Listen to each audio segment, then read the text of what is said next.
Прво, извинете што задоцнев, ама си тргнав навреме од граѓани што ме запираат, не можам да дојдам на работа. Ви реков дека пешачам. Прво, очекував веднаш ваков амандман да се прифати. Уште вчера изложив дел од причините, но денеска сакам и некои бројки да посочам. Ние и минатата година видовме буџет со слични заложби, со слични агенди. Видовме европско знаме на многу закони, злоупотребено, употребено.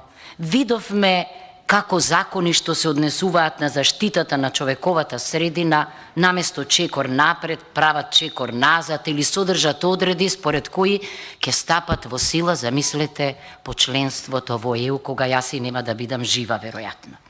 Значи, уште еднаш повикувам, ајдете да бидеме прагматични и реални.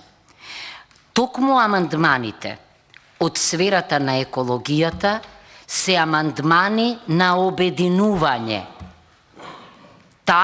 Тоа се амандмани кои не туркаат во нешто што денеска е многу актуелно во светот, особено меѓу моите колеги конституционалисти.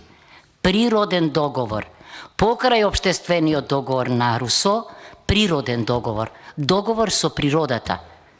И јас ви тврдам дека ќе бидам една од оние кои во овој раскупусен, распартален устав ќе предложат амандмани од овој тип, да ја третираме природата како ентитет со кој што ќе склучуваме договор на долг рок, отиштитејќи ја неа се штитиме себе си.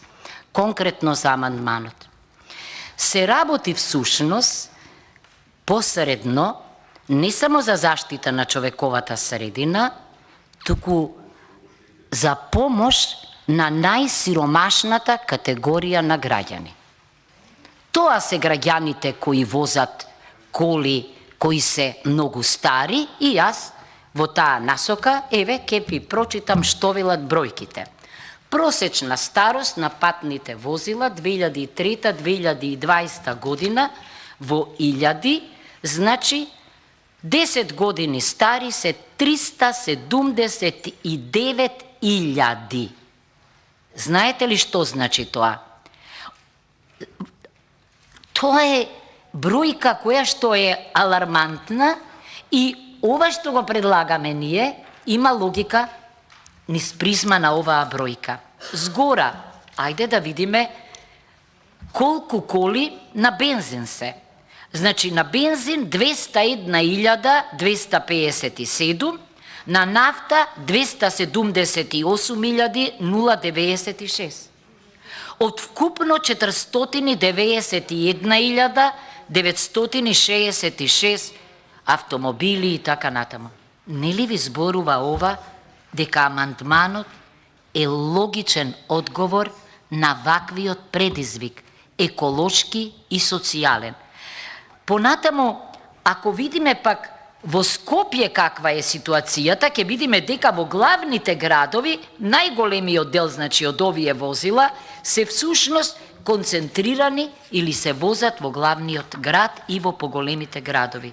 Затоа, ова 184.500.000 денари за субвенции во износ од 300 евра, за поставување на плински уреди во 10.000 возила, од кои 5.000 во градот Скопје и 5.000 во другите загадени градови во државата, а ги знаеме, само листата отворете ја и ќе ги видите во врвот, шампиони сме, потоа не препознаваат, се аларм, министре, дека веднаш треба да превземеме нешто, а ова е помош која веднаш ќе стигне. Како што делевте ваучери по државава за се и се што, мислам дека еве, ај да го третираме ова како ваучер. Знам дека сега ќе ми прочитате од агендата, од планот, од парите, ама агендите не се остваруваат. Поезија ви се агендите, ама нас ни е животот драма. И затоа ве молам, ако не вас, Ама вие треба вака најмногу да мислите на ова, зашто доаѓате од партија која се декларира за зелена, а ова не е зелено, во црно живееме и во сиво, во многу нијанси на црно и сиво, ама имаме шанси да им помогнеме на најзагрозените и на најсиромашните. Благодарам. Ви благодарам и јас на вас. Пратеничката Марија Георгиевска, пријавена за